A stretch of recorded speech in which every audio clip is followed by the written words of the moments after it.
Start it up. All right.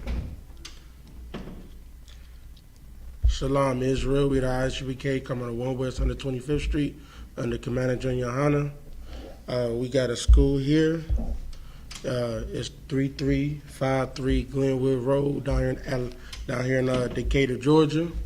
If you able to make class, try to make sure that you be there so we can so you can come and join, be in the fellowship with the brothers and sisters. The school, sorry, get it together 1 second. But yeah, come on down. We got classes from Monday to Friday, 7 to 9, and we got Sabbath classes between 12 to 1. And with that, we're gonna get right into it. All right. The title for the day is "This is Why We Follow the Law." All right. Let's see here.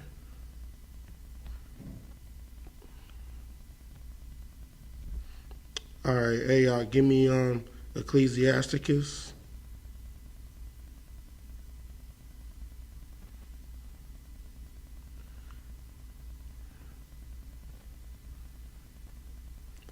And give me 11 and 15.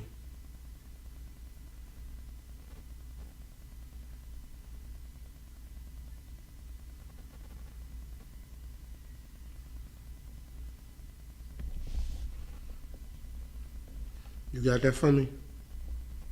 Hey, you got that for me? 11 and 15. Ecclesiasticus 11 and 15. I think he was muting. Hold on 1 second.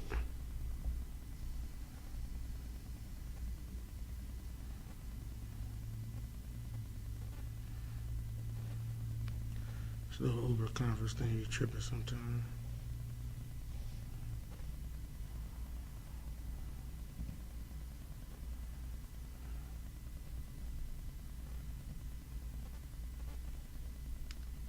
Please update your credit card or billing information in order to avoid service interruption.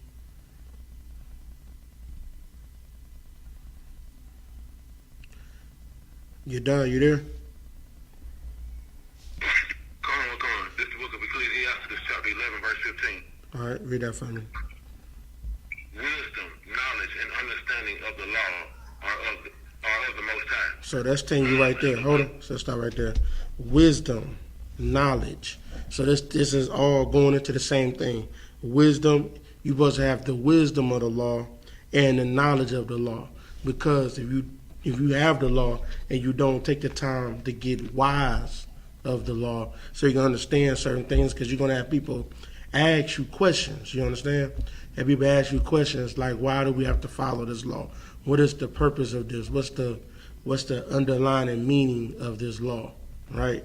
And that's why you have to get all of that understanding of the law. All right, keep going. Come on. Love and the way of good works are from him. So love, what is love? Anybody know what love is?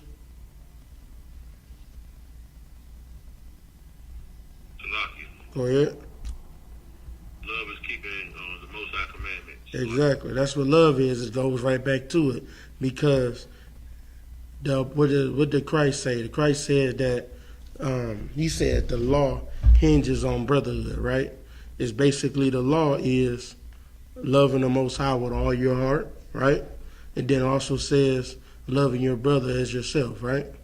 That's what love is. So you're supposed to so that basically all of the laws are made so how you treat one another, so you treat each other in the best possible manner, right?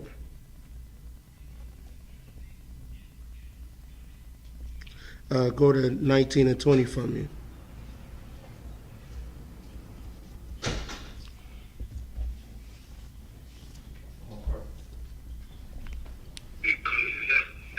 Verse 20. Go ahead, 19 verse 20. Come on. This is the book of Ecclesiastes, chapter 19, verse 20 in the Apocrypha.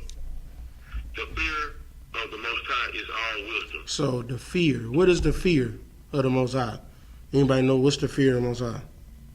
When they say like you have to have fear of the Most High, what does that mean?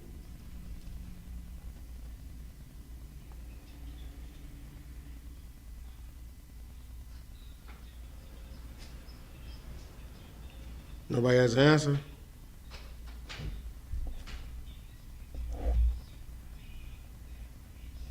Shalak, y'all one. Go ahead.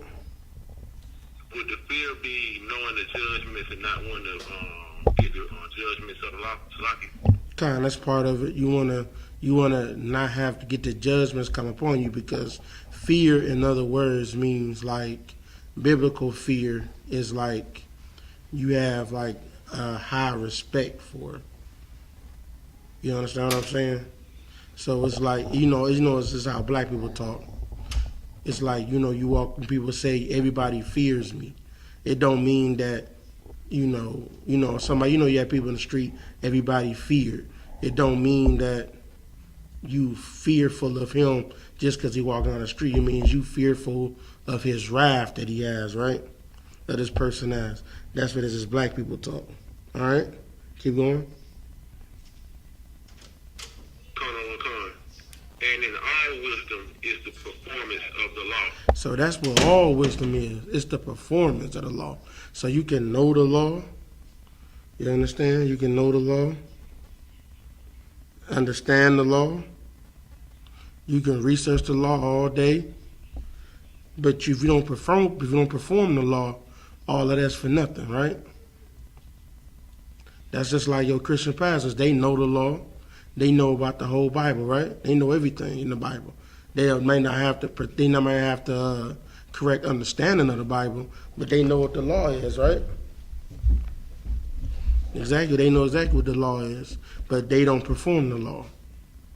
Keep going. And the knowledge of his omnipotency.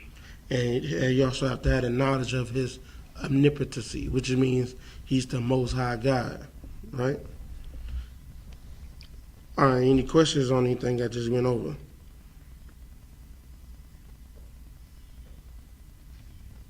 Any questions? Any questions off the topic?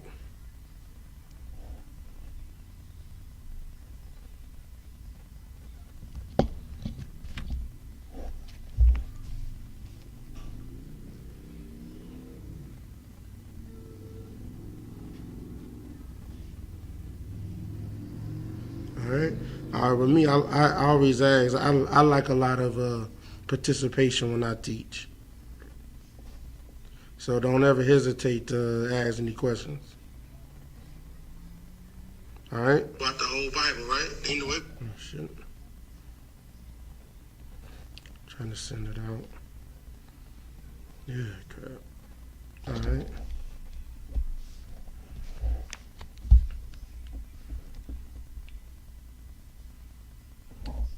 All right, go to Judges, go to Book of Judges for me, chapter 2.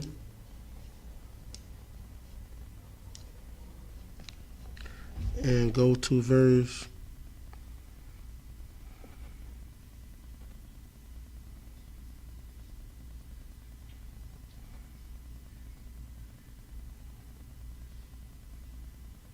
1 second.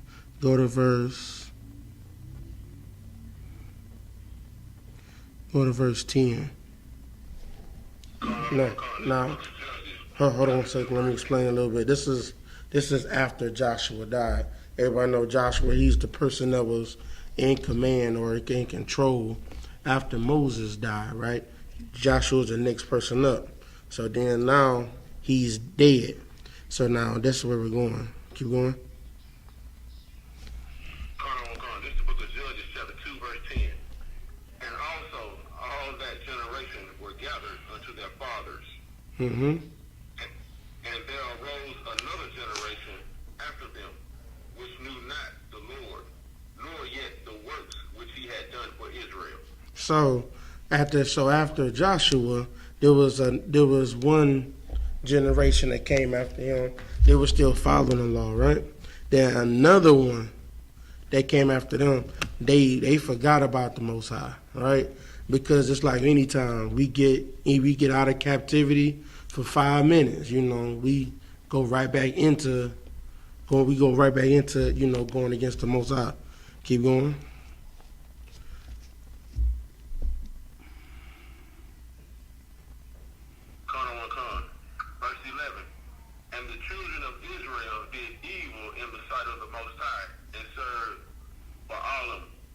So then now we did evil. We did evil. We ain't been out of Egypt 5 minutes. We didn't already took over the land. We didn't took over a lot of the land that Joshua was fighting for.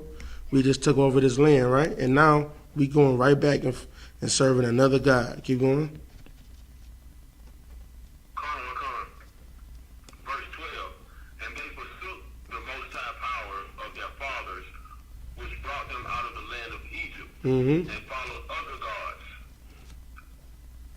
of the gods of the people that were round about them, and bowed themselves unto them, and provoked the Lord to anger. So now you see, basically what I was saying. We forgot about, we got out of Egypt. We forgot about all these different things, right? And we provoked the Most High to anger. This is when we stop fearing the Most High. That's when fear comes in. We didn't fear him anymore because we felt like we got out of the captivity, so we can't be brought back into captivity, right?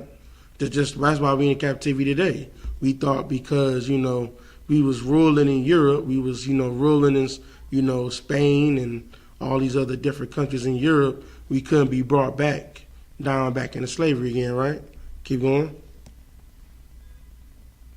The book of Judges, chapter 2, verse 13.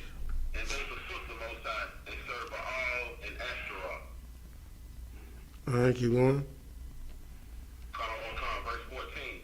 And the anger of the Most High was hot against Israel. Yep. And he was hot against Israel. Mm-hmm. And he delivered them into the hands of the spoilers that spoiled them. Yep. And he sold them into the hands of their enemies round about. So now, you see, now we were, because we don't want to follow the law anymore, we want to serve other gods. His anger got hot. He was hot against Israel, right? And he delivered us into those spoilers. So the people that spoiling us, people that's setting us up to be destroyed. That's what spoil means, right? That spoiled them. And he said, and he sold us into those people's hands round about. All our enemies, that's all around our nation of Israel. He sold us into those people. Keep going.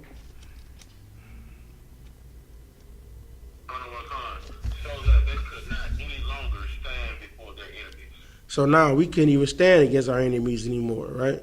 Just like today, we want to serve we still serving Ashtaroth and Baal. We still doing this to this day.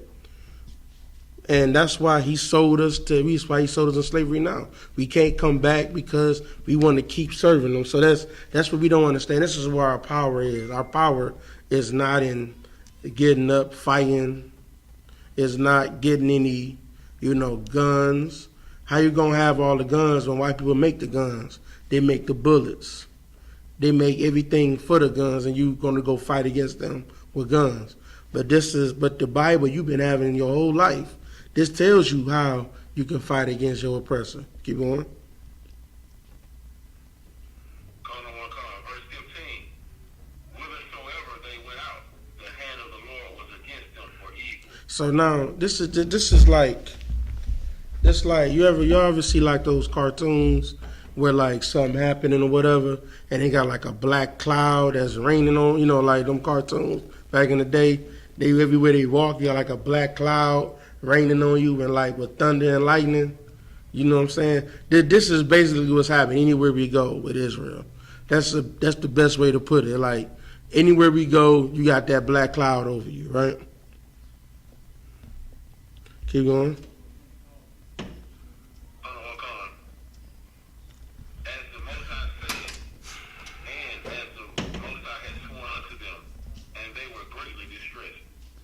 You were greatly distressed. Hold on, what's verse you at? That was the end of verse 15. Okay. All right, I lost track of you. So he had sworn. So because he swore, he told us he was going to, destroy us if we decide to go with these other guys. He told us this, and so we got greatly distressed. So now the Most High, it's like this.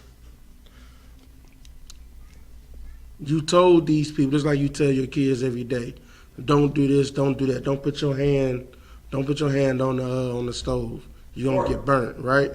and then they go ahead and they just put the hand on the stove. You like, well, I told you. You know what I'm saying? You tell them don't sell drugs, you're gonna end up in jail, or you're gonna end up, dead. Then it happens to you. You can't blame the Most High because of it, right?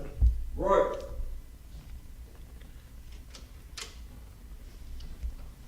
All right, who joined from 843 number?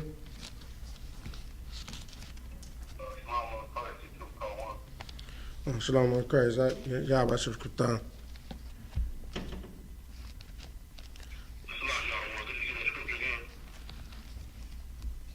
All right. Who was that? All right. That's what June. That was Judges 2 and 15. All right. Did you want me to go on to verse 16? Yeah, you can go to 16. This is the book of Judges, chapter 2, verse 16. Nevertheless, the Most High raised up judges which delivered them out of the hand of those that spoiled them. So now he raised up judges, right? Like I heard one time, Commander General Yahanna said, that's what we need in Israel. We need judges. We need this person is in control of this particular zone. That's what the Most High is setting up right now. Is everybody, having judges. That's why we in a training of being a judge. That's why we got to be wise with the law. We got to be wise with giving counsel. That's why, our ranks are set up. You're the, officer of a 50 all the way to 5,000, and then captains 10 and 13, all the way up to generals. That's why I set up that way, because you got to learn how to actually counsel and judge the people that's going on, because people think that, Christianity has made it so people think that you're not going to sin, people are not going to sin anymore in the kingdom, right? People think there ain't going to be nothing going on, but people are still going to be doing the same thing they're trying to do now. And that's when you're going to have to be the judge to, to basically set up if, what's going to happen. If is it going to be a fine? Is it going to be, jail time? Are you going to send them to death? You know what I'm saying? But you got to understand how to be a judge. I mean, I'm sure y'all heard of that scripture was two women, they were fighting over a baby. Y'all familiar with that? Anybody familiar with that? All right, see if you can find that for me real quick. But it's when they were fighting over a baby, right? And a judge said to him, the judge said, okay, I must cut the baby in half, right? And the one person said, no, she can have the baby. And that's how she knew that the baby was the other woman's that said she can have it. Because a mother would never want her child to be split in half, but go ahead. Shalom. We are able to find that scripture for me yet? That'll be 1 Kings chapter 3, verse 25. All right. 1 Kings.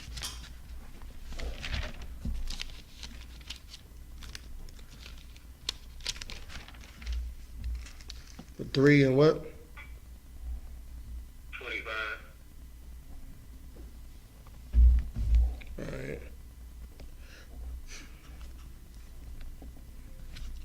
Okay.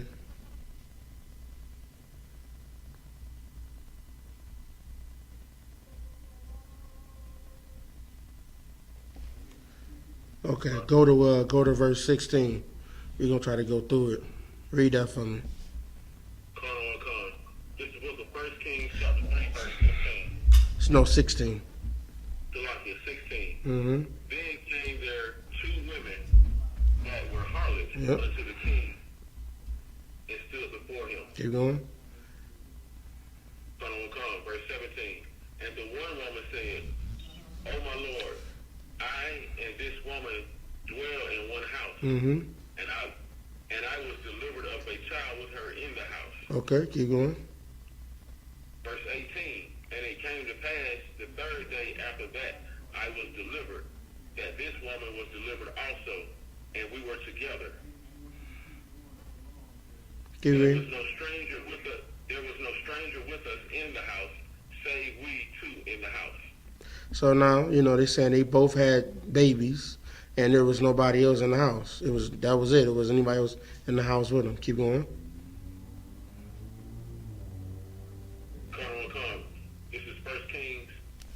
3, verse 19. And this woman's child died in the night because she overlaid it. So now this child died at the night that she overlaid it. Hold on one second. Let me see.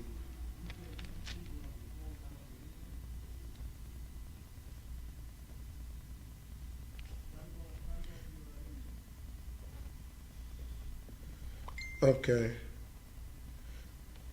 She overlaid it. That means, well, you know, if you have children, one thing that happens to a lot of children when you growing them up, when you raising them, because you know the mother is so tired, right, from having to raise that child, and the child don't sleep more than 3 to 4 hours. They want to get fed, got to use the bathroom, all this and that. Sometimes women will lay on top of the child, roll right over on top of the child, and not even wake up, right? So that's what happens to this child, and the child died, right? Keep going. Come.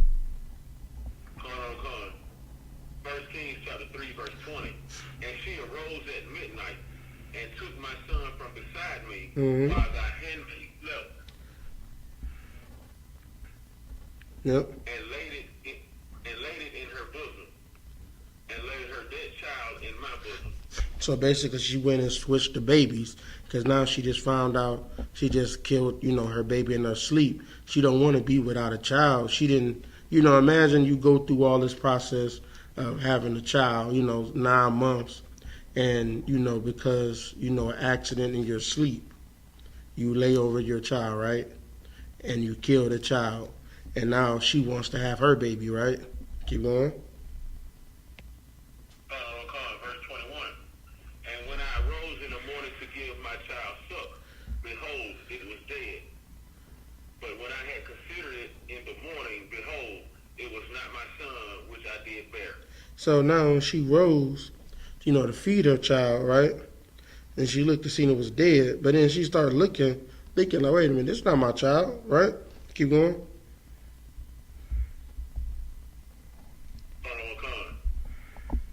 Verse 22. And the other woman said, Nay, but the living is my son, and the dead is thy son. And this said, No, but the dead is thy son, and the living is my son. Thus they spake before the king. So both of them are fighting back and forth, saying, no, this is my baby that's alive. Your baby is a dead baby. They going back and forth, right? Keep going. Verse 23. Then said the king, the one saith, This is my son that liveth, and thy son is the dead. And the other saith, Nay, but thy son is the dead, and my son is the living. Keep going. Verse 24. And the king said, Bring me a sword. And they brought a sword before the king. So now the king, he said, bring me a sword, right? He said, okay, both of y'all going back and forth. All right, we're gonna fix this. We're gonna handle this. Keep going. Verse 25. And the king said, Divide the living child in two, and give half to the one and half to the other. So now he said, okay, split it half. We're gonna cut this baby in half, and, you know, give one half to one woman, one half to the other. Keep going. Verse 26.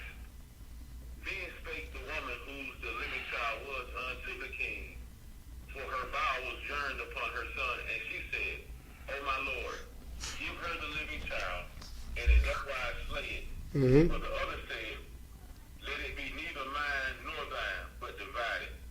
So now one of them, so the one that had the living child, saying, you know, don't do that. You know, don't just let her have the child. Don't worry about it. I want my child to live, right? And the other one said, no, cut it in half. Keep going.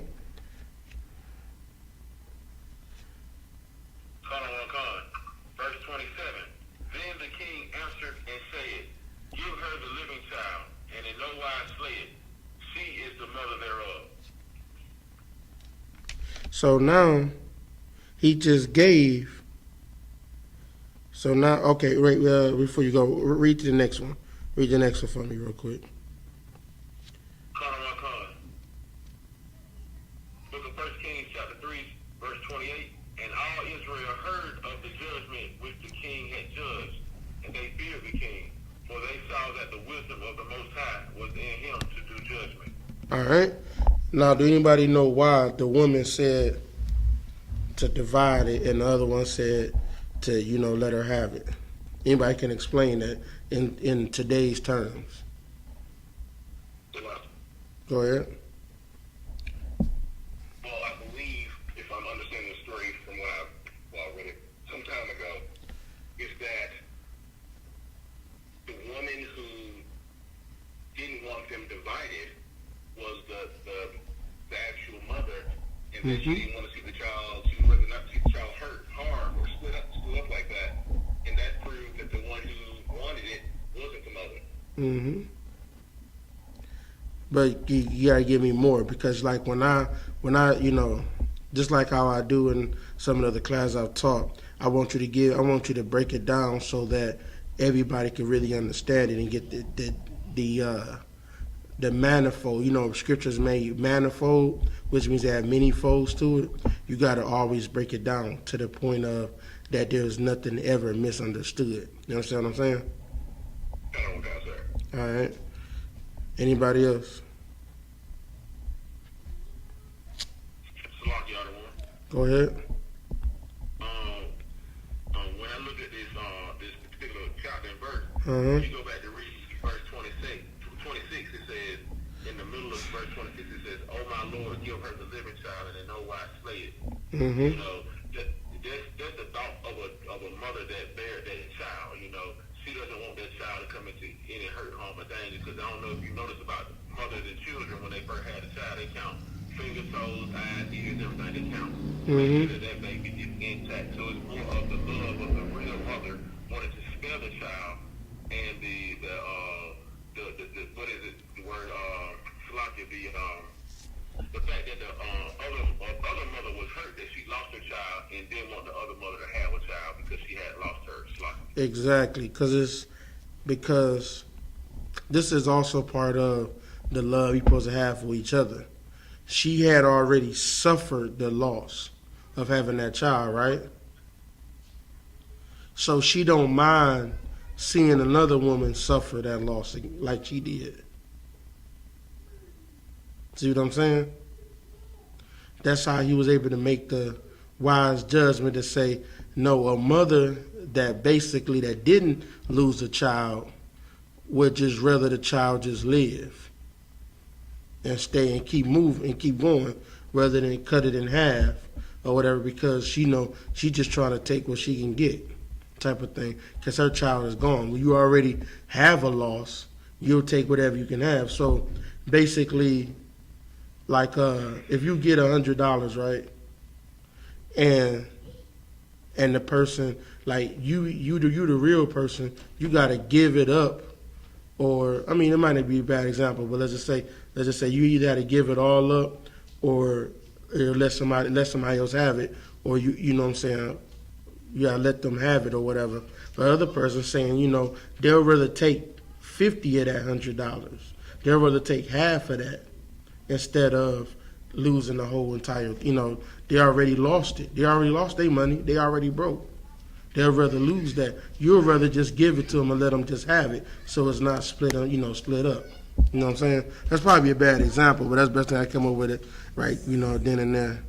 So, all right. Any questions on that at all? Go ahead. So I was just thinking, maybe we could, or possibly, is another example, I guess, like when you're looking at custody for children. Mm-hmm. Sometimes, in some cases, where I've seen where it could be very bad, and it'll come to the point where the child is of age to choose. But of course, we understand that that's a hard decision to let a child make. But the judge will say, "Your age, who do you want to go with?" Now, of course, there's been a lot of stress on the child. So one of the parents will either say, "Well, hold on, I don't want to put the child through that. Let him go with his mother." Or, "I don't want to put the child through that. Let him go with his father." Instead of putting them through all of that, the one that, I don't want to say a parent loving one more, but possibly so that the child doesn't go through all that, stepping in and saying, "Just let them choose because I don't want them to go through it." Yeah, that's a good example too. That's a good example. It's just you're trying to spare that child because that person might actually love the person more. that parent might actually love them more. They don't want them to sit around and have to make that hard decision. It's the same way they don't want the child to be, cut in half. But the one that's not going to get it, the child that doesn't have a living child anymore, it didn't bother her at all. See what I'm saying? All right. All right, where was we at in Judges? I think we was on 17.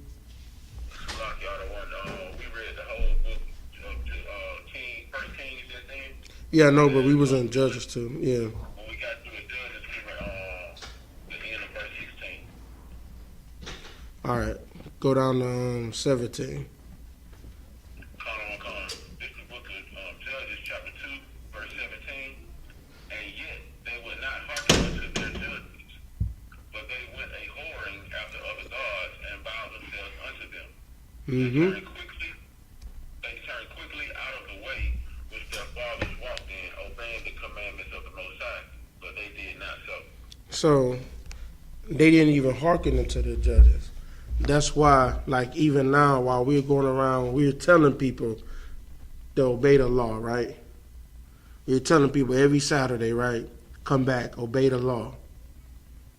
And they're not hearkening to the judges that the Most High is setting up, right? So, but they rather go to all these other guys. They rather serve those other guys, right? And not go with the commandments of their fathers. Keep going. The book of Judges, chapter 2, verse 18. And when the Most High raised them up judges, then the Most High was with the judge, Mm-hmm. and delivered them out of the hand of their enemies all the days of the judge.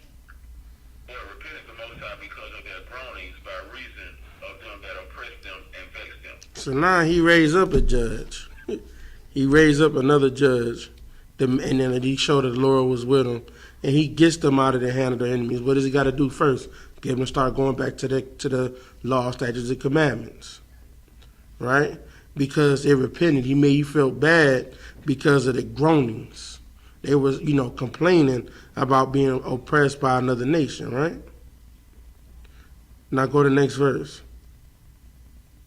This is verse 19. And it came to pass, when the judge was dead, that they returned and corrupted themselves more than their fathers, in following other gods to serve them and to bow down unto them. They ceased not from their own doings, nor from their stubborn way. And here we go again. Going right back to where they were. Once the judge dies, they want to go back right into, serving other guys, and they go right back into captivity. Keep going. Verse 20. And the anger of the Most High was hot against Israel, and he said Mm-hmm. that this people have, and he said because that this people have transgressed my covenant which I have commanded their fathers, and have not hearkened unto my voice. Keep reading. Judges chapter 2, verse 21. I also will not henceforth drive out any from before them of the nations which Joshua left when he died. So now, you see right here, everybody familiar with how Job was, because he followed the Most High. He put a hedge around Job, right, where Satan couldn't get to Job, right? He had to go and ask for that hedge to be removed, because when you're not sinning, Satan can't. It's just hard for Satan to get to you because there's going to be a hedge put around you, right? But then once we start sinning again, here comes Satan, right? Now don't be confused when God, he'll send Satan to test you, right? Don't be confused with that.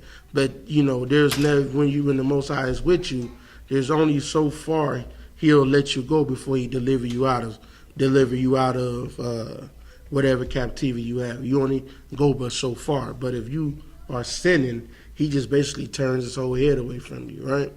So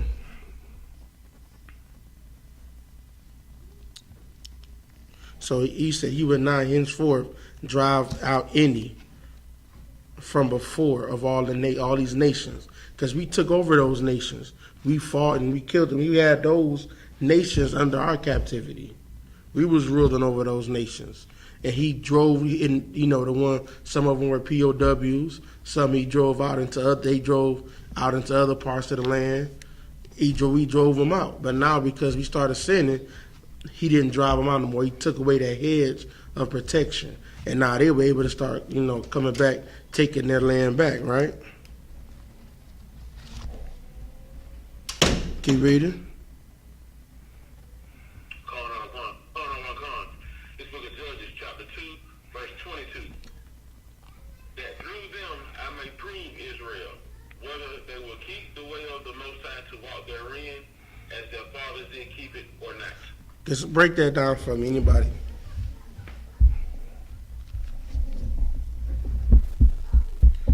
Who can break that down for me right there?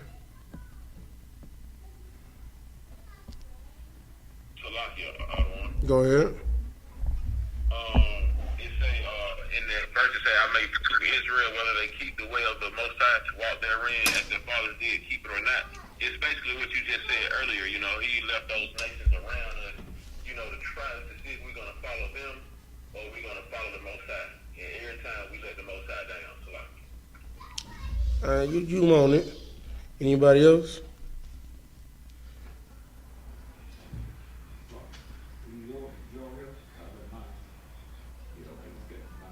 All right.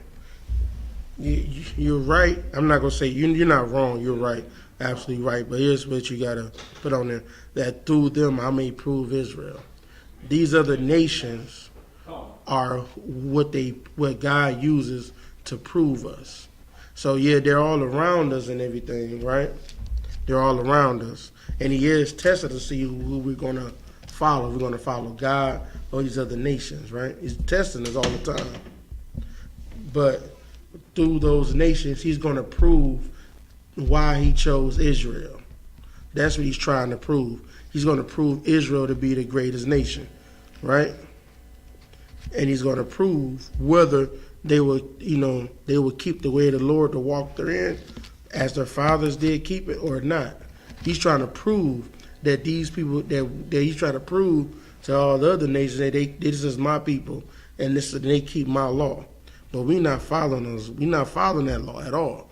We don't want to be proven by the Lord. We want to be disproven all the time. That's why the nations keep having captivity over us, right? That's why no matter what, we can't get out of captivity, because we want to. I don't know what it is with us. We just gotta follow these other nations. We could choose rulership. But we always want to choose, when we look over at those other nations, man, the way, them Africans, they eat doo-doo, something about that makes me just want to do it, It's just everything that they do, we want to do. I don't understand why. When we have the greatest culture that is on the face of this earth. Everybody, all the nations learn how to properly, just the basic things, as in bathe. That came from us. Because before the Bible started becoming, mass produced, these nations didn't bathe. That's why, the heathens, like when they had them dreadlocks, they weren't trying to grow dreadlocks. Their hair just was stinking. And their hair just started dreading. And they said, oh man, that looked like Medusa. Because they didn't want to go around, funky. That's the problem. They don't want to wash up. Check out those the Europeans, the Edomites that was in Europe. They didn't want to wash up. That's why all the diseases were spreading so far. I'm sure it was them that caused the Black Plague or the Black Death, because they didn't want to wash up. They didn't want to properly dispose of their waste. But all of that, that's what we've always done, properly dispose. They don't want to get, bury people in the ground. They want to look at them. I've seen, it was about a couple weeks ago, I seen it was some heathens or whatever. Every year, they dig their family members out of the ground and put clothes on them and say, yeah, they're back. Like literally they're skeletons, and just bring them outside of the grave and then put them back in the earth. I mean, this what I'm saying these nations do. We supposed to just let them sit. We supposed to let those people rest. You know what I mean? Let those bodies decompose the way they're supposed to be. They're not there anymore. Those spirits aren't there, ain't in those bodies no more. They up with the Most High, waiting to come back down, right? Keep going. This is the book of Judges, chapter 2, verse 23. Uh-huh. Therefore the Most High left those nations without driving them out hastily. Neither delivered he them into the hand of Joshua.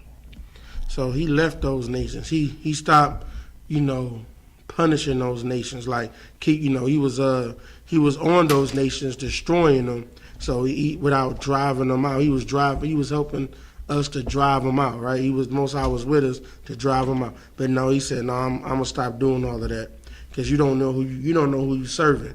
You want to serve their guys. Their guys is letting them be destroyed. They serving Baalim and Ashtaroth, and you see you whipping their behinds, and they want to serve them, right? So he just said, yeah, y'all have it. All right, drop that. First of all, any questions at all on that? Any question? Go ahead. Yeah, that was I know it's just what you were talking about. It's the people they're Indonesian. And yeah, they would take the bodies out of the grave, wash them, and then put clothes on them. And they do it for a period of time. It's some of the most wicked stuff that I've seen. And it makes me think about, once again, how we incorporate ourselves into everyone else's culture by whether it be delving completely into it or using bits and pieces of it. Like in New Orleans, don't they celebrate like the Day of the Dead or something like that in New Orleans? I believe they celebrate something like that because a lot of them, they have a lot of those Caribbean cultures there that they get a lot from. They do a lot in Haiti and Dominican Republic and a lot of the other Benjamite places. They do it. It's like a culmination of all of that. But yeah, they do stuff like that there. It's like for me. It's just when I look at those things and see how we just touch on everyone else's culture, and I believe that Yahanna brought this out maybe a week or two ago. If I'm not mistaken, he was talking about how we go to everyone else's and try to be a part of everyone else, but no one comes to be a part of us. When in actuality, that's very true. And the thing about it is that because we're lost and we don't know our culture and the greatness of who we are, the scripture says that my people does not consider. The ass knows his owner, paraphrasing. Yeah. The ass knows who his owner is, and the ox knows its owner, but we don't even consider who we are. And we're the greatest on the planet, period. But when you try to tell us that, we don't want to listen. We'd rather do everything else. We truly are just destroyed in the mind right now. Yeah. I mean, God said out his own mouth that if I would have told the other nations they were my people, they would have believed it. But Israel, they don't believe. We don't want to be God's people. We want to be just like everybody else. You know what I'm saying? We're like a child that was given a higher, like a monarchy or a kingship, and we don't want it. We want to be a commoner. You know what I'm saying? It's basically what Israel wants to be. We have a whole kingdom that our Father been ruling over the whole earth, and He wants to give it to us. But we gotta follow these certain rules that He wants before He gives us over this kingdom. But we want to say no. We want to be like the common folk. We want to live poor. We want to struggle. We don't like living to the strict adherences of the king. We want to go back. We want to get high. We want to sell drugs. We want to do that because that looks better to us. That looks more fun. That looks more entertaining to do instead of being in rulership. But all of the other nations, they say, hell, I want to rule. Then I have fun. To me, rulership is fun. To us, it's like us having a struggle is fun. That's why even now, like, even if you notice, even between like black people, we gotta honor the struggle. We don't talk about, I had a good household. I have both of my parents in the house. We don't talk about that. We gotta have a struggle amongst everybody, right? Like, you can't have, like, we'll almost down each other because this person because this person didn't struggle like we did. You know what I'm saying? So that's the part we want the struggle for some reason. We don't want to live good and deliciously. All right, is that all you had to say on that up? Go ahead. I'll go to Psalms 10 and 18.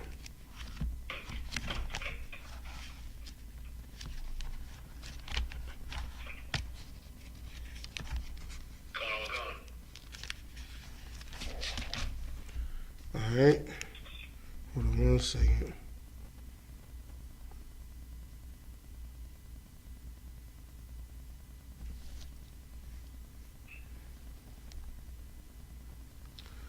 Trying to see what I want to start at.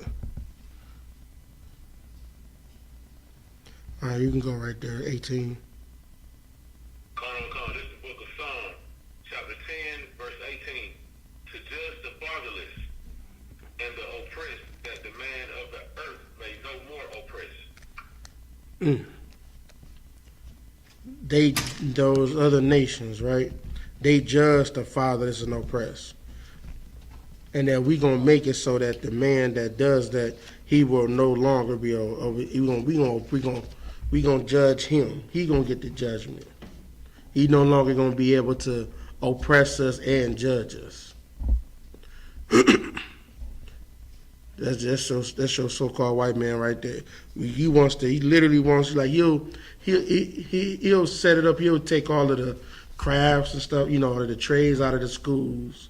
He'll get rid of, ship off all the jobs overseas so he can save money and do all of this. He'll set up all these systems for you to fail, and then want to judge you and say, why y'all sell drugs? Why y'all do this or that? Why are y'all criminals?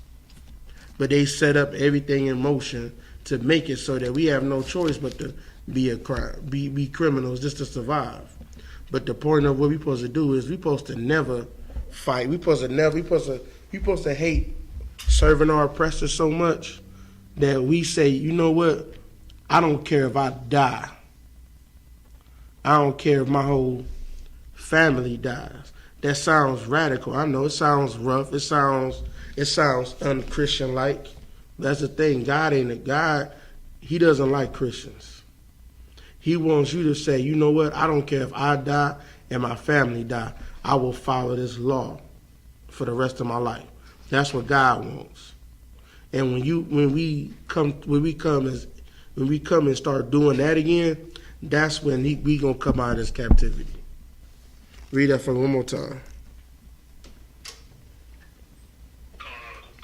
This is the book of Psalms, chapter 10, verse 18. To judge the fatherless and the oppressed, that the man of the earth may no more oppress. It's like, ain't we tired of this? I mean, it's like, when we out there speaking, I just want to yell, ain't y'all tired of this? Or we just like struggling? Like, what's the point of this? Do we like sitting here every day and just, can't hardly pay your rent? Lights about to get cut off. Do y'all like this? Like, do we like this as a people? Is this the best we can do? Do you love the heathens that much that you'll say, you know what? I don't want to live, rich and wealthy. I'd rather let y'all have it and I'll just be poor. That's basically what we're saying. I love you Africans and you Edomites. I love y'all so much that I'd rather be poor and let y'all stay rich. I'll give up my land and all of my, I can't have people with my faces on the dollar or whatever. I'm just throwing stuff out. I'd rather have that I'd rather give it up so you can have it. That's basically what we're saying, right?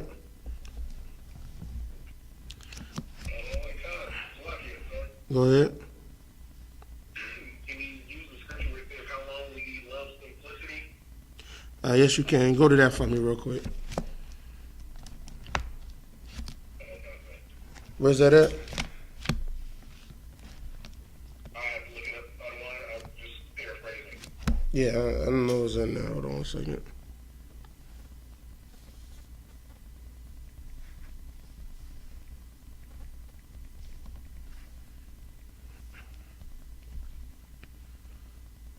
Proverbs 1-22. I got it.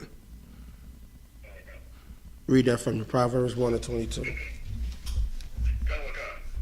at Proverbs chapter 1, verse 22.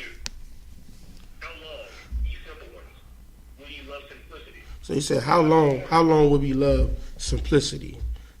See, like us doing this is us not wanting to follow God. That's being simple. You're being, simple. You're being slow. Whatever you want to call it. You're being simple. How much will we love simplicity? How we love the Father. We love Christmas that much. Christmas is simple. You know what I'm saying? That's a simple thing to do. Very simple.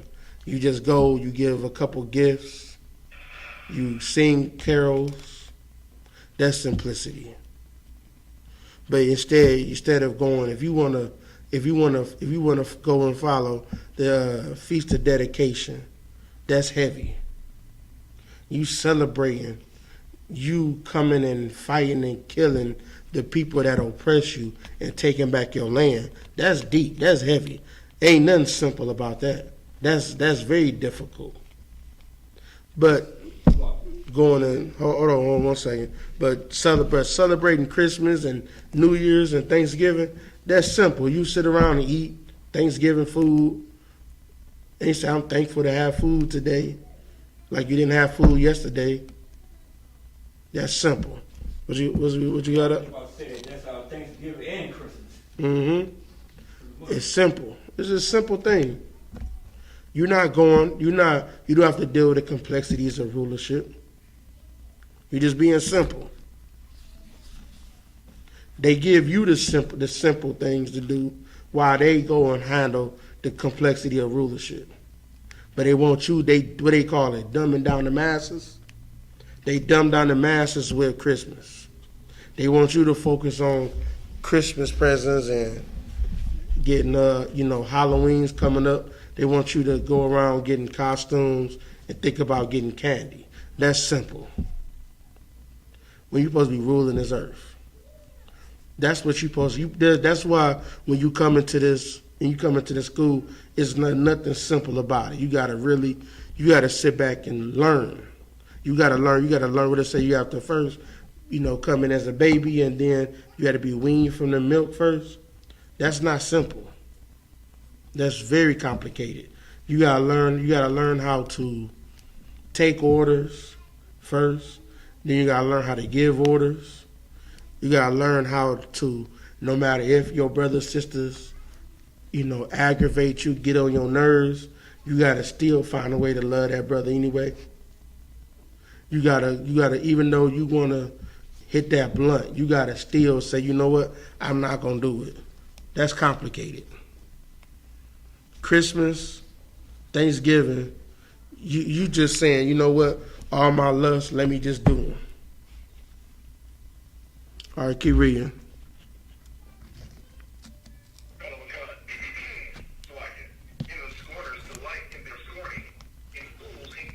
And the scorners, you scorning, you gonna delight in your scorning, right? And fools hating knowledge, because if you don't want to follow the Most High, you a fool, right? Hold on a second.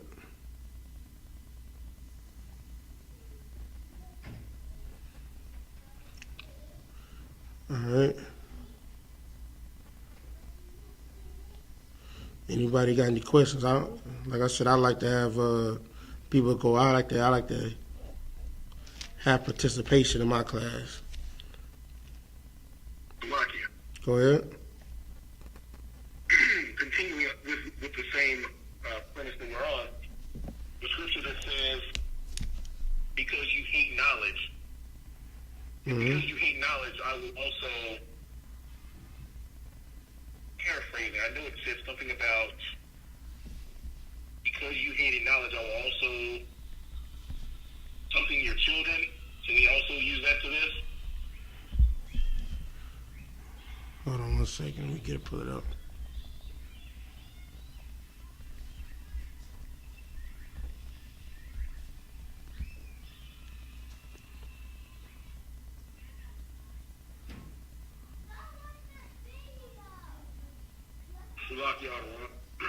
Go ahead.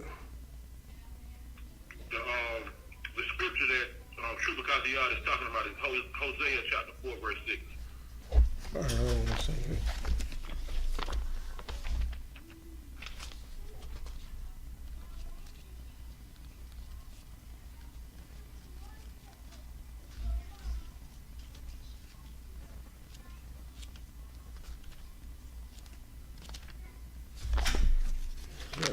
There you go.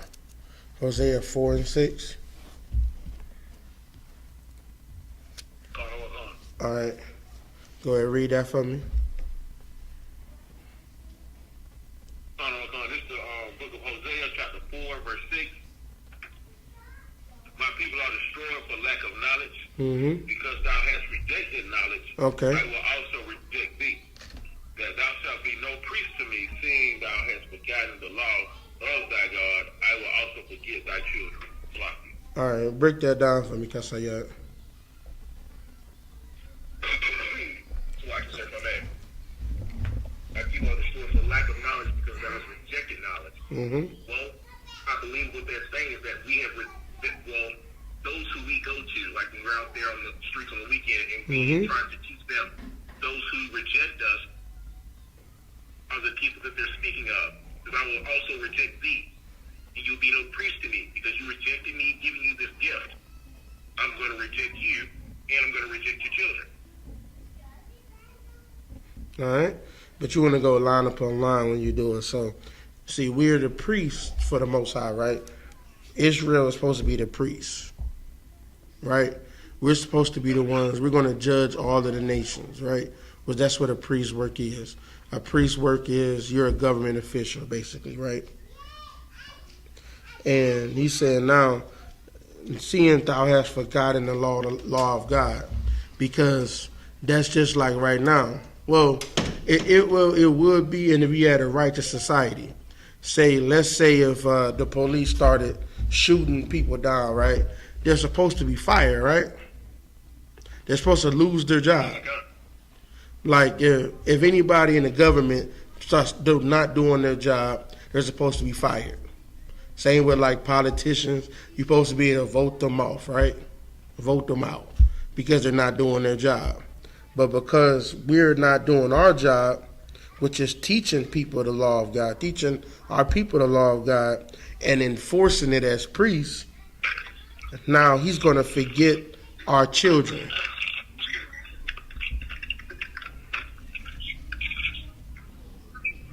See what I'm saying?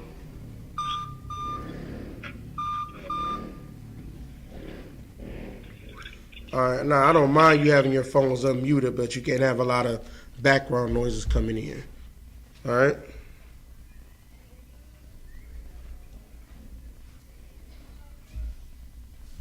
All right, any other questions on that? No, sir, that's it. I don't want. All right. Anybody got any questions at all?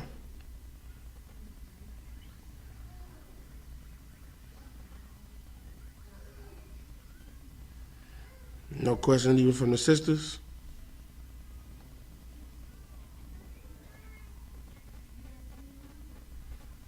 Sister Brenda, Sister Tiffany, nobody got any questions at all? Y'all know everything? So like you said. Go ahead. Now you asking for just basic questions on what you're talking about, or any type of questions? Any questions? I mean, I'm going to segue into a different part of the topic, but anybody got any questions before I get into that part? Sir. I have a question. Go ahead. And I know that it's pretty, I'm going to say that it's pretty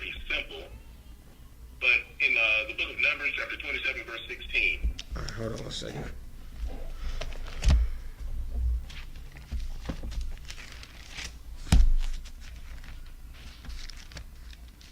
Numbers what? Numbers, chapter 27, verse 16. 27:16. All right. The verse says, let the Lord, the God of the spirits of all flesh, Mm-hmm. set a man over the congregation. Okay. So, what's the clear, well, it says the God of the spirits of all flesh. I'm understanding that, but it says set a man over the congregation. Is this something that we can use to cut women preachers? Oh yeah, definitely. It says set a man over the congregation. Because women are not supposed to be over the congregation at all. So a lot of people think of, well, not everybody thinks of, but where people get that from, where the women can speak, they try to go with that verse that says women will prophesy. Which says your daughters will prophesy. Oh my God. And you have dreams and all of that. Anybody familiar with that scripture? Oh my God. All right, pull it if you can. But if you put up daughters prophesy, that should pull it up. The logic. Go ahead. I'm not 100%, but I want to say it's in Isaiah 41, but I'm not 100%. Okay, well, we got to know exactly where it's at. We got to know 100%. But if you look that up, you should be able to find it. Daughters prophesy. Kind of one kind, sir. You got it? Kind of one kind. All right, where is it at? The book of Acts, chapter 2, verse 17. Acts 2.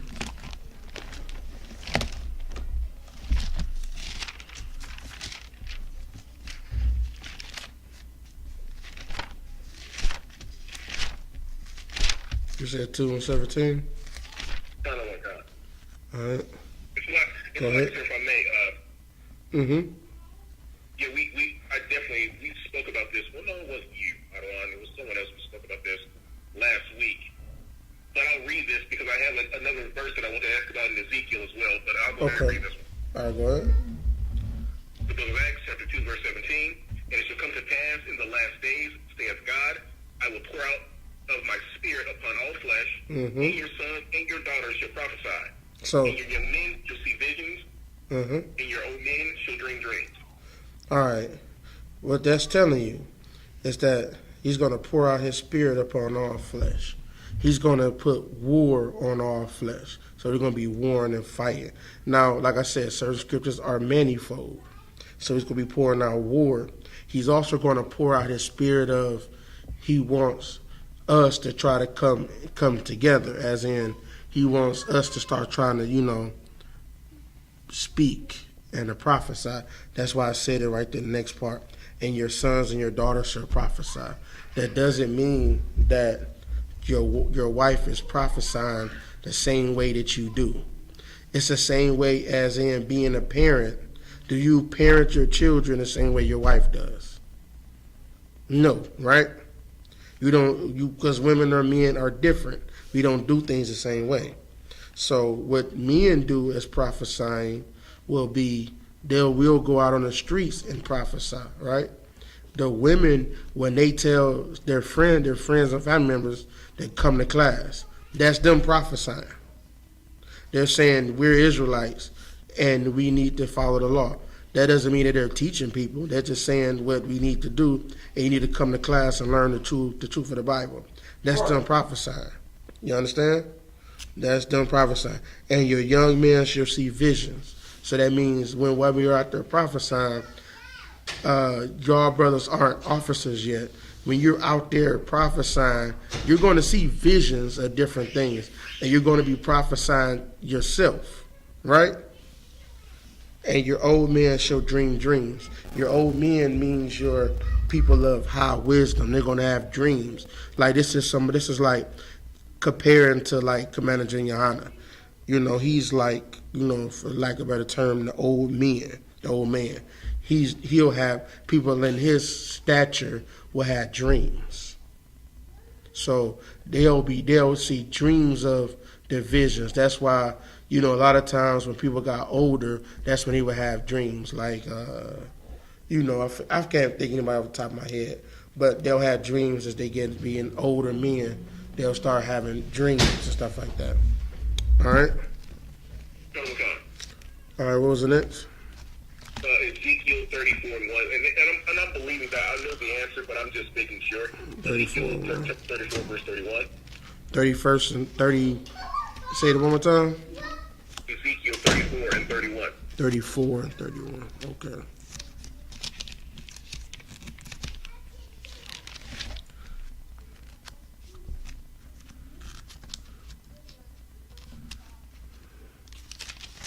Go ahead. Oh God, Ezekiel 34 and 31. And ye, my flock, the flock of my pastor, are men, and I am your God, saith the Lord God. So Salakia, sir, if I may, when it's saying here, and ye, my flock, the flock of my pastor, are men, that's also another cut. But when he's saying this, the flock of his pastor, what is he letting us know about the men in this? Oh, you said 31 or 1? Salakia, sir, verse 31, Ezekiel 34 and 31. Okay. Yeah, that's what he said. That is a cut to Christian to women being Christian pastors. And you, my flock, the flock of my pasture, are men. Right?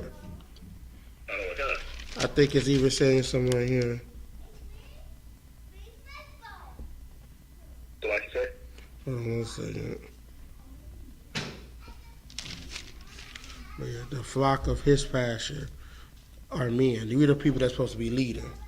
They're supposed to be, the women aren't supposed to be leading just because that's why, it says that women are the weaker vessel. There's other things, so they're not supposed to be the leaders of Israel. Because even Solomon said that, he said out of one righteous man, out of 1,000 men, he found one righteous man. And he didn't even find one out of 1,000 in women that was righteous. Because men are inherently going to follow the law more closely and more harder than women are. Because if you know anything about a lot of times with women, it just is what it is. Because that's the curse. They're going to be just like what was the curse with Adam? He said they're going to be when I can't remember the exact words, but they're going to be serving their husband, right? So a lot of times women, if you leave your woman today, right? Not that you should leave your woman, but if y'all were to split up, she's going to follow whatever the religion of the next man she meets. You understand what I'm saying? So that's why, how's that going to be? How's a woman going to be the person over when more times than, any women going to follow the religion choice of the man that they're laying with? See what I'm saying? All right. Any other questions at all? Could you, use 1 Corinthians 14 and 34? 1 Corinthians. Hold on one second. Let me get to it. 1 Corinthians. I don't know what that is. 1 Corinthians and what? 14, 34. 14, 34.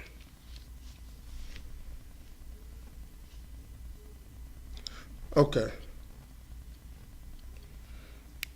Let me break this down a little bit tighter for everybody. All right. First Corinthians 14 and 34. Can I get a reader? All right, go ahead. You look at 1 Corinthians chapter 14, verse 34. Let your women keep silence in the churches, for it is not permitted unto them to speak, but they are commanded to be under obedience. as also saith the law. All right. Do you know why this is said? Oh yeah, go read the next one. Final concept, verse 35. And if they will learn anything, let them ask their husbands at home. For it is a shame for a woman to speak in the church. Go ahead. Do you understand that? I'm sorry because that's why sometimes I don't know whether if I should respond or not.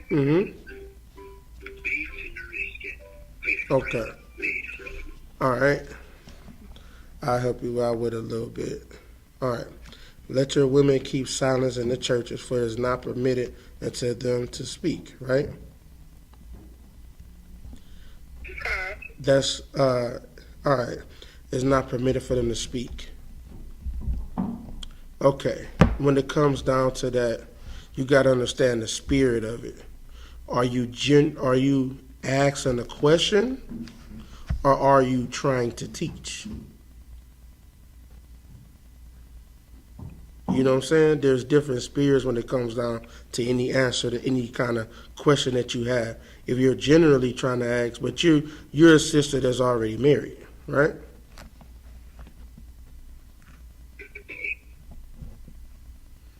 Hello? Could you repeat that, please? I said your sister Tiffany, right? You're already married, right? All right. So when it comes down to that, it's saying that those women, they'll ask their husbands at home, right? You have a husband to ask. So, I mean, you can ask and just not something that's against, it's not like unlawful, but it's the spirit of why you're asking.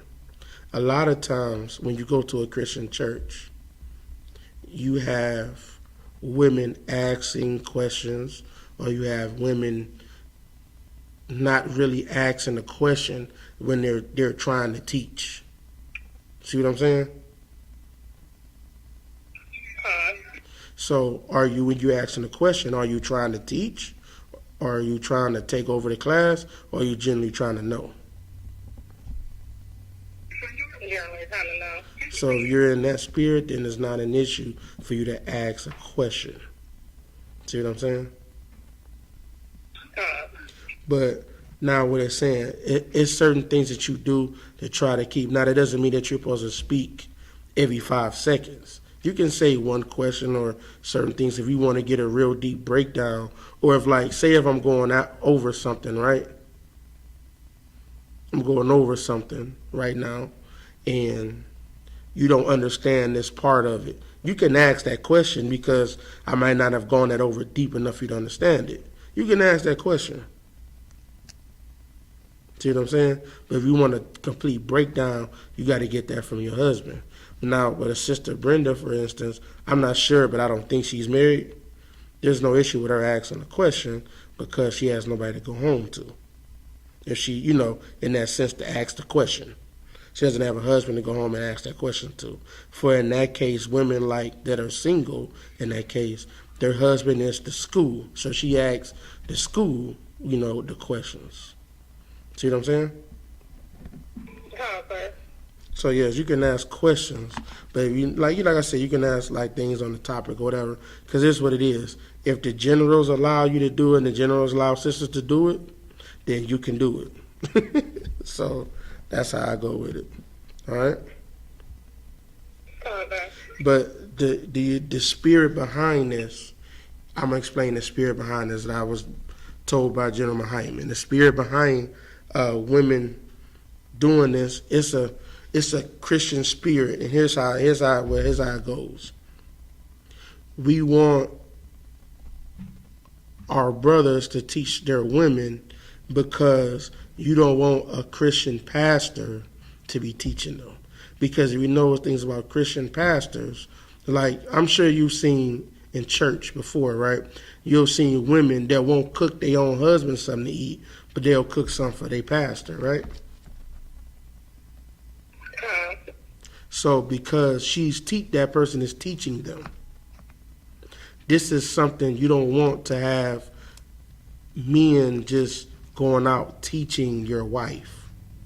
You want to teach your wife and you instruct her what you want her to learn. Because the other thing too is a lot of times women, the person that's teaching them, they end up falling in love with.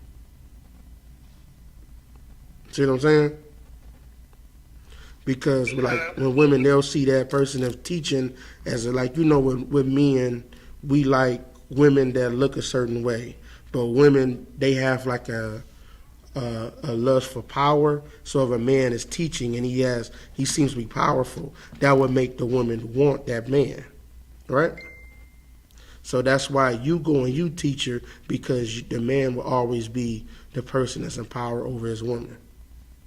It's just a way to keep the brotherhood and sisterhood tight.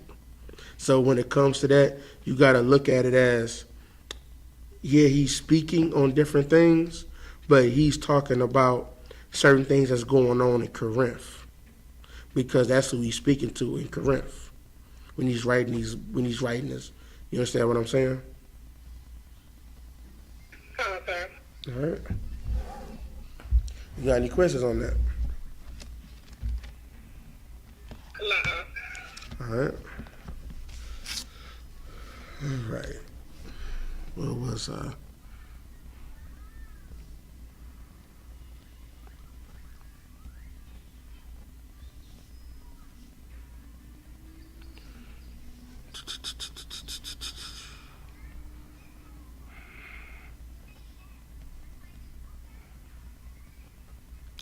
All right, go to Revelation 21 for me real quick. What's up? What's up?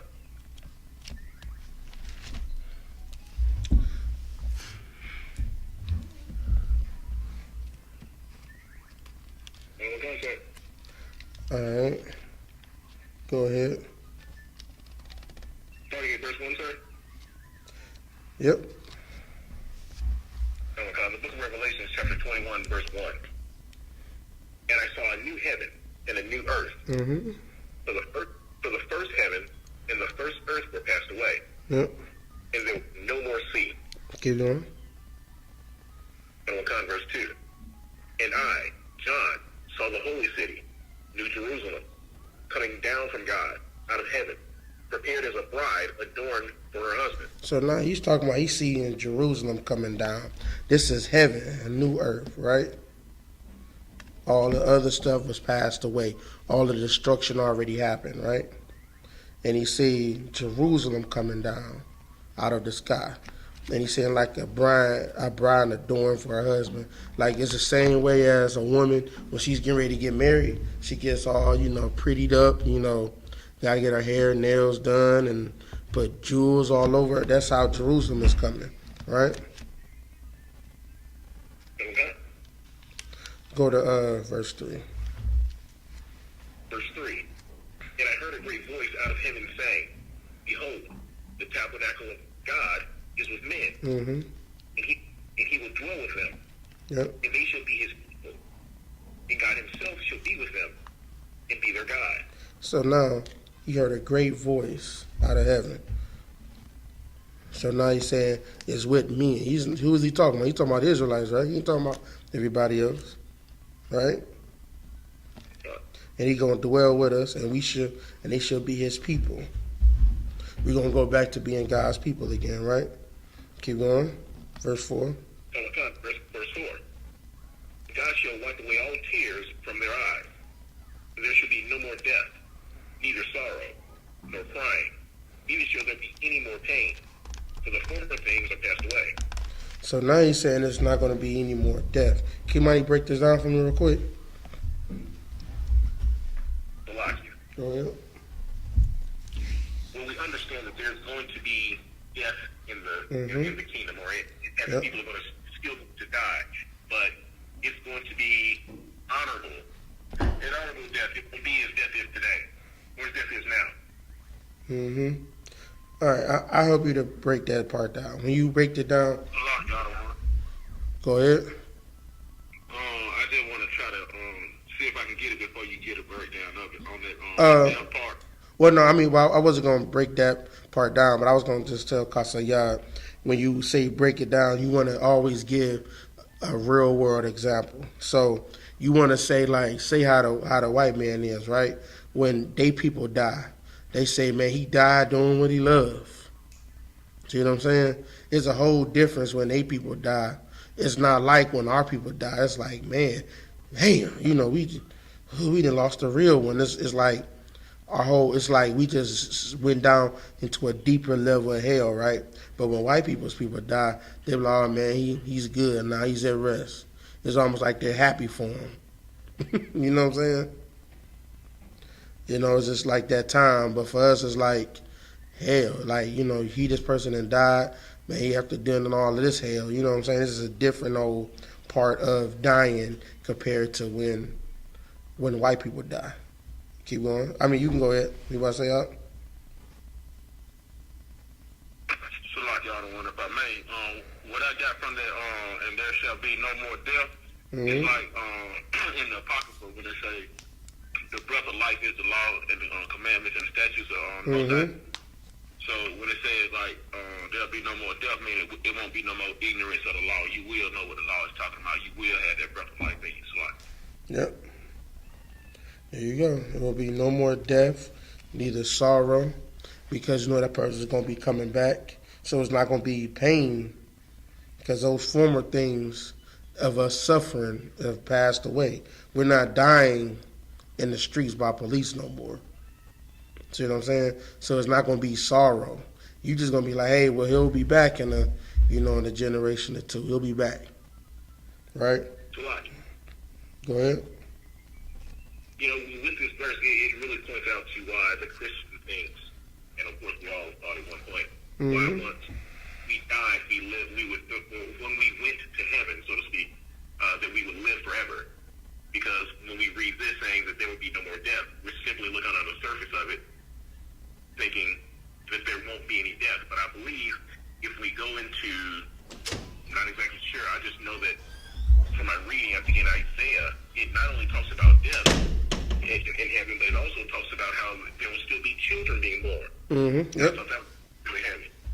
Exactly, because they don't understand the Bible, so one can't contradict the other part. Obviously, it's not what you think it is. If you're thinking that there's not going to be any more death or anything like that, then and you see that another scripture says it, then you don't know what's going on there, right? So it's just saying that you're not going to be in the suffering anymore. Not going to be suffering like the way we do. All right, keep going. Verse 4. And God shall wipe away all tears from their No, eyes. read up verse 5.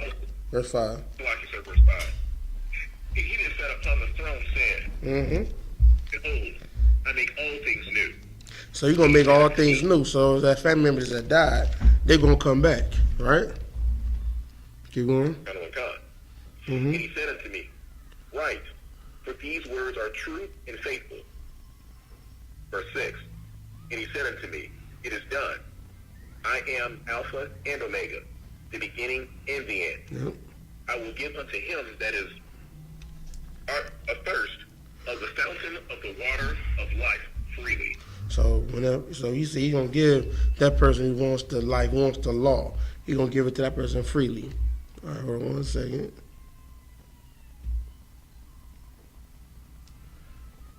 Go to verse 8. Verse 8. But the fearful and unbelieving, and the abominable, and murderers, and whoremongers, and sorcerers, and idolaters, and all liars, shall have their part in the lake which burneth with fire and brimstone, which is the second death. What was the first death? Why? Go ahead.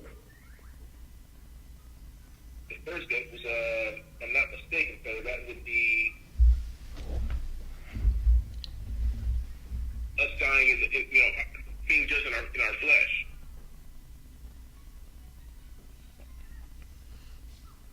Not So quite. because this also is in the flesh as well.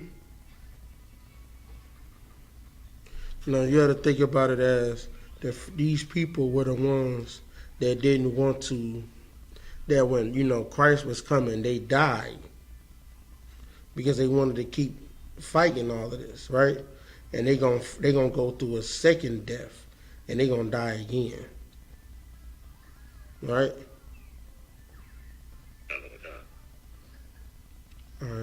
1 second.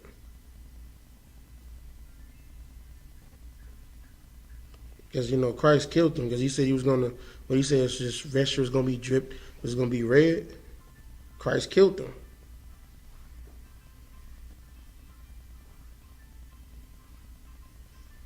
Hold on 1 second.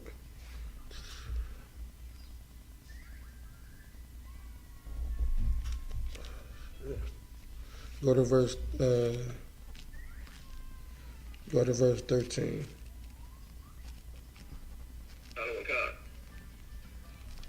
On the east, 3 gates. On the north, 3 gates. On the south, 3 gates. And on the west, 3 gates. So now it's going to be 3 gates, and to get into heaven, that's going to be the heaven that's on earth. It's going to be 3 gates, right? Representing of all of the sons of Israel, all the 12 sons, right? Oh wait, so keep going. Verse 14. And the wall of the city had 12 foundations. Mm-hmm. And in them the names of the 12 apostles of the Lamb. And now on the wall of the city, they're going to have the foundations. They're going to have all the 12 apostles. Keep going. Verse 15. And he that talked with me had a golden reed to measure the city, and the gates thereof, and the wall thereof.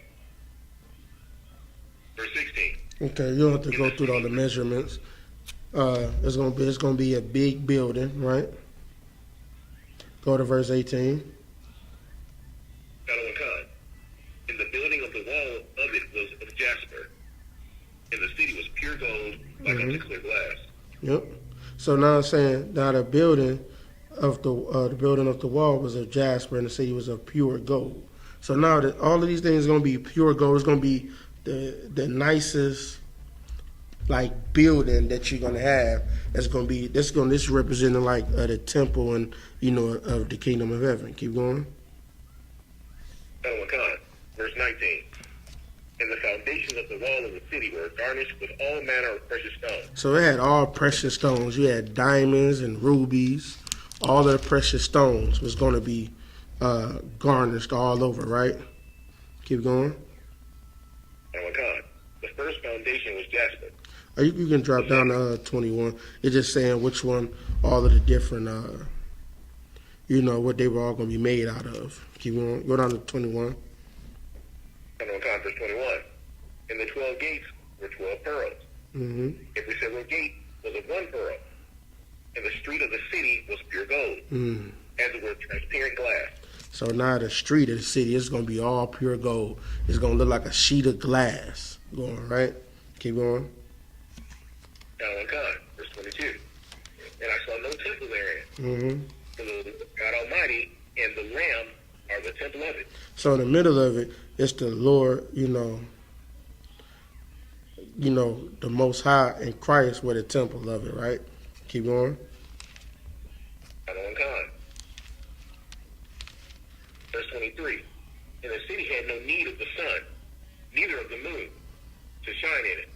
For the glory of God did lighten it, and the Lamb is the light thereof. So now, this telling you right here, the city had no need of the sun. It didn't matter if the sun was open, because you're thinking of these times, a lot of things close when sundown happened, right? So it didn't have a need of the sun or the moon, because it was always going to be lit, right? Keep going. Verse 24. And the nations of them which are saved shall walk in the light of it. So now the nations, so all these nations that they get saved, if I may ask, how are they going to get saved?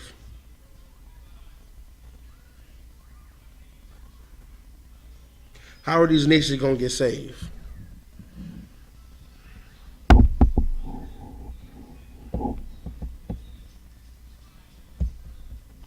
I guess nobody know. The nations of them, they're going to get saved because they accepted Christ as their ruler and not as the Christian Christ. Damn sure not the Christian Christ. You know what I'm saying? It's white, the white Christ. They don't, they, that's the mark of the beast right there.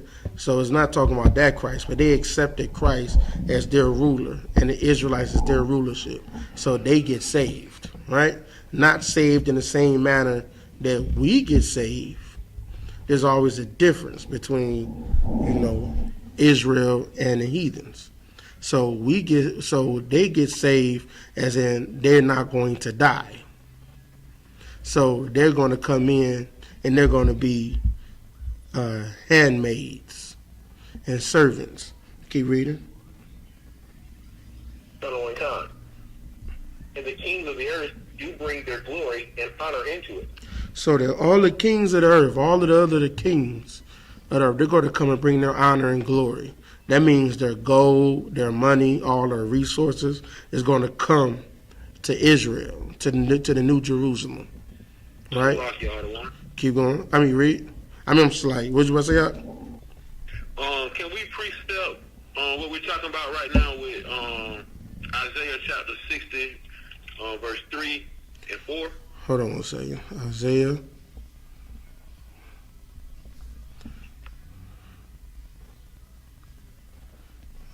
60 and 4.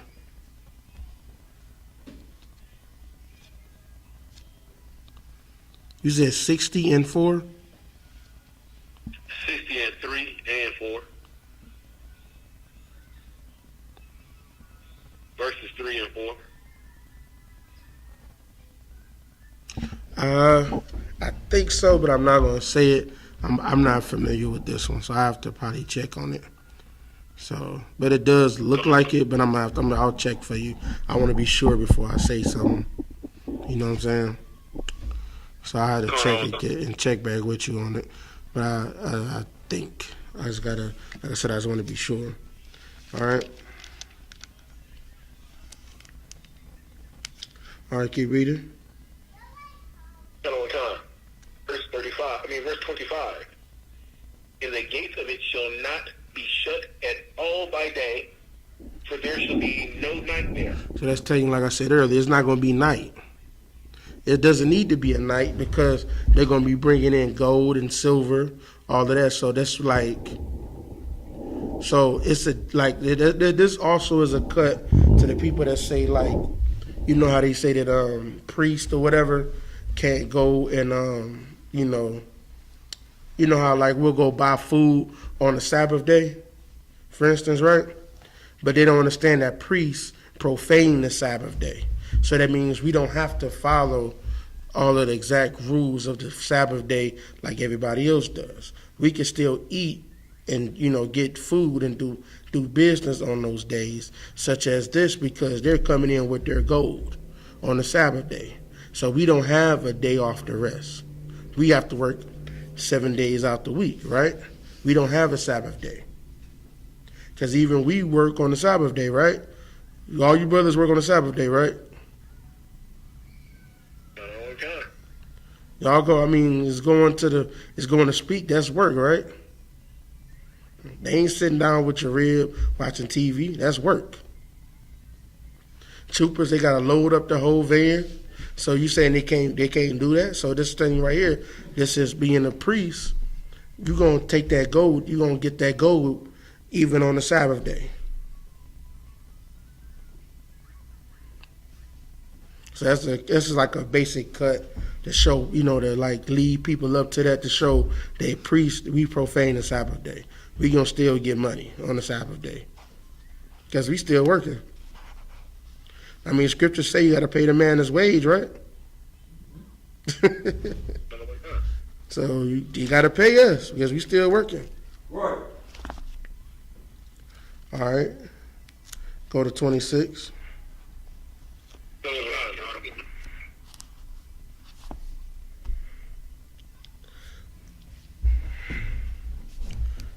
Y'all got it, verse 26? Select you, sir. When the brothers want to speak. Oh, go ahead. Slack y'all the one, if I may. What you just said is so heavy, you know what I'm saying? People worry about, working on the Sabbath, not working on the Sabbath, and all that. But in the kingdom, you know what I'm saying, like you just said, they're going to be bringing in gold, and the gold and the silver and all the jewels and all the precious stuff they got to bring in, you got to think about all the free labor they got out of us, you know what I'm saying, even on the Sabbath day. So, you know, they got to pay. You know, they got to pay for it, and whatever day they bring it in, you know, you ain't gonna tell your boss, man, you don't want to get paid on a certain day. You want, whenever he give you the money, he's gonna give it to you. So that's the same thing, aspect of what you're saying. You know, we've done this labor for so long and for free under hard bondage. You know what I'm saying? The Most High already know that. He said, we, you know, yeah, I know you're poverty, but thou art rich. So we got to receive it, whether, you know, it be on the Sabbath or the next day. We got to get it in because we got to build a kingdom. So like, Exactly. We got to get that money in. We got to get it. I mean, that's like I said, we working still. You got to pay a man his wage. So we still got to get the money to come in even on the Sabbath day. They still bringing in the money. Now, when, like I said, when that's talking about as in you a civilian. You're supposed to close up your business because you got to give your employees a break. That's not talking about us because we're still working. We work every day, right? All right, keep reading. oh God. Verse 27. So like I said, verse 27. And they shall bring the glory and honor of the nations into it. Yep, they're gonna bring all that gold, all that treasure. They're gonna bring the finest. We gonna have, like, you know, back in the old days, you know, Chinese people was the first people to make silk. So we're gonna have the finest silk, you know, garments. They're gonna come in and bring the silk in. You know what I'm saying? We're gonna get they're gonna get, from any nation, they might grow this, you know, they might have the finest, they might make the finest, you know how like Swiss, they make the best watches, whatever, right? We'll get the best watches from there. You know, we'll get, just whatever. We'll get, like, whoever's known for anything, that's where we're going to get it from. You know, we might even get the best bombs from Iraq, you know what I'm saying? But, what you about to say? Now, so let me get some clarity.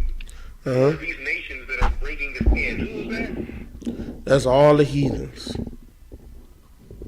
let me back up just so that I can be clear, get some understanding, because I know that they will be our bondmen and they'll be our slaves. Mm-hmm.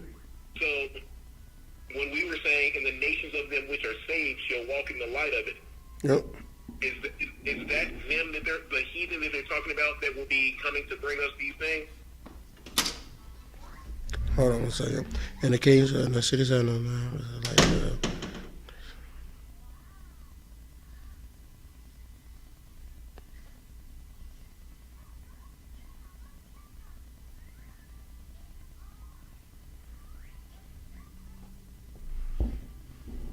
okay. No, the nations of them which are saved. Because there was one part I said something about somebody being saved. Hold on one second. I don't know what kind of say that was verse 24. Okay, hold on one second.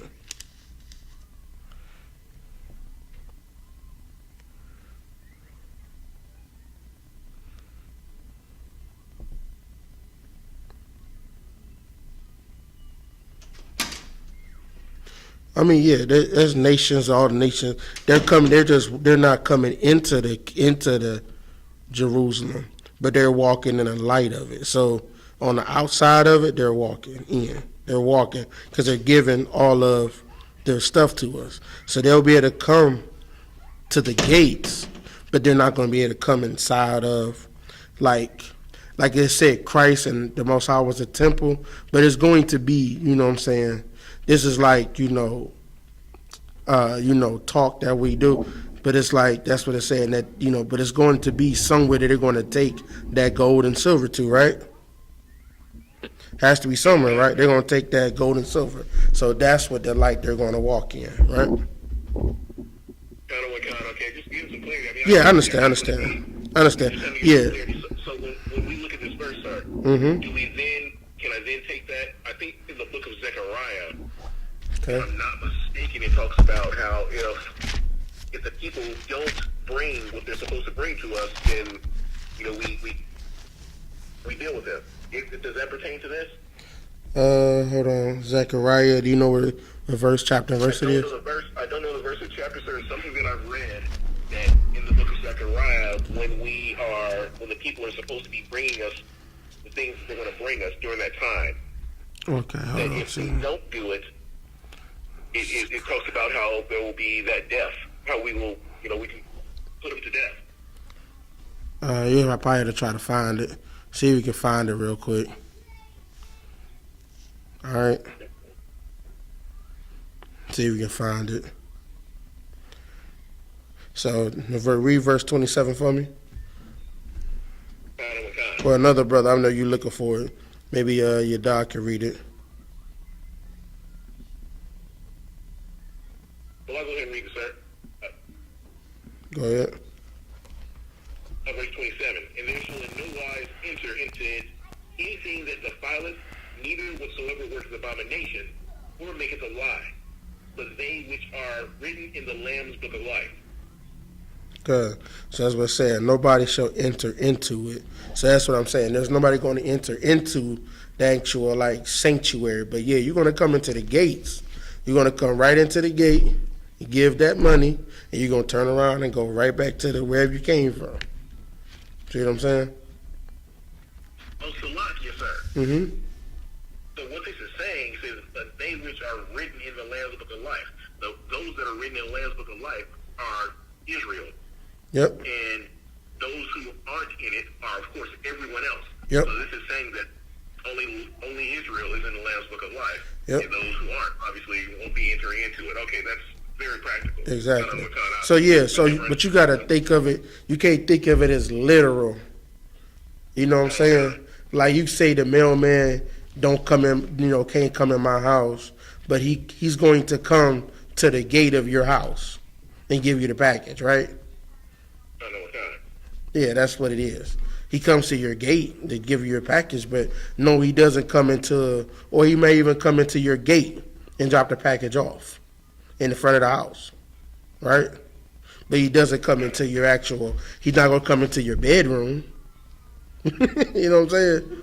He's not coming to the part you keep private from everybody else, but he comes into the gates so he can drop off his package and go about his business, right? So just so you can understand, you can't go 100% like that. You don't want to read it like a Christian, because you're going to read it literal, like, and there should be in no wise enter into it that any that defileth neither whatsoever. They talking about like, okay, you can't use the bathroom in the temple. Come on now, you know what I'm saying? They're going to be like over, the case. Like you're going to have a bathroom. You know what I'm saying? So go ahead. Yeah, I understanding that. I'm just saying as far as anything that is not us won't be coming in there. They can come up to it and drop off what they have to drop off, but that would be something defiled coming into the kingdom. What would be defiled? I mean, that would be something like the heathen. Yeah, they're defiled, but they're not coming into the temple or wherever where they're dropping their stuff. They're coming to the gates, yes. See what I'm saying? So whatever work of abomination, they're not going to be able to come into there. They can drop off their goods, and that's it. But they're not going to be able to come. I mean, but even still, the ones that's, sinning, they're going to be killed anyway. So it's just talking about people that's, that might not be all, even it's even talking about even us that's trying not to follow the law, not going to be allowed to be in there. This stuff like even that to an extent, you know what I'm saying? But it's just saying you're not supposed to do things that defile of. You're not supposed to have, dead bodies there, that type of thing. You know what I'm saying? You're not going to have pork. Like, 'cause you remember back in the Maccabees, before they went and took the people, got them out of there, they was in there sacrificing, swine on the altar. You know what I'm saying? There's not going to be any more of that. It's saying it's not going to be any more of that type of thing. You got me? All right, did you find that scripture yet? Hello? Hey, come on, so I'm reading. I believe I may have. I think I may have found it, sir. If I could just read it. All right, where's it at? Zephaniah where? Or Zechariah? Chapter 14. You said Zechariah? Zechariah chapter 14. Okay.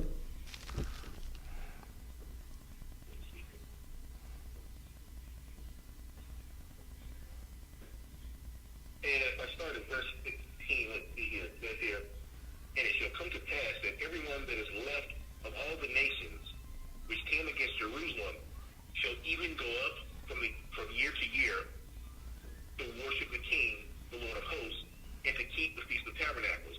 And it shall be that whosoever will not come up of all the families of the earth unto Jerusalem to worship the King, the Lord of hosts, even upon them shall be no rain.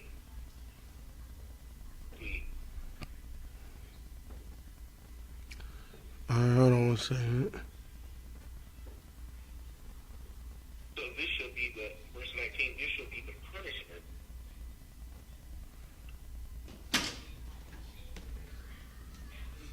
All right. All the nations that came not up to keep the Feast of Tabernacles. Now, so like I said, this is... Okay, yeah, that's talking about the heathen. This is... Like I said, That's talking about the heathen. So if it's left, all nations come against Jerusalem. Well, yeah, they're gonna go up and worship the King. now, is this right here precepted to what we were just reading in Revelation? Yeah, you could use it as a precept. It's just saying that basically they're going to have to go up every year, and the one of those that don't come up,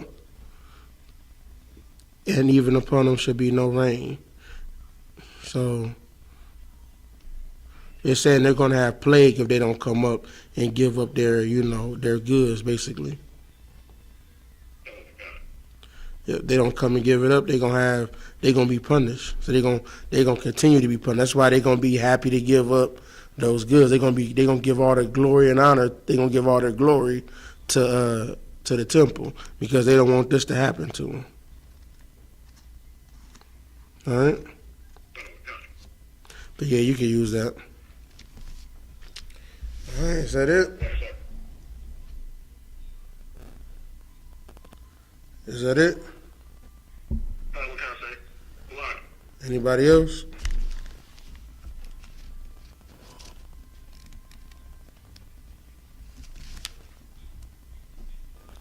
All right, with that, pass the class over to Priest and Officer in the Pashkaya.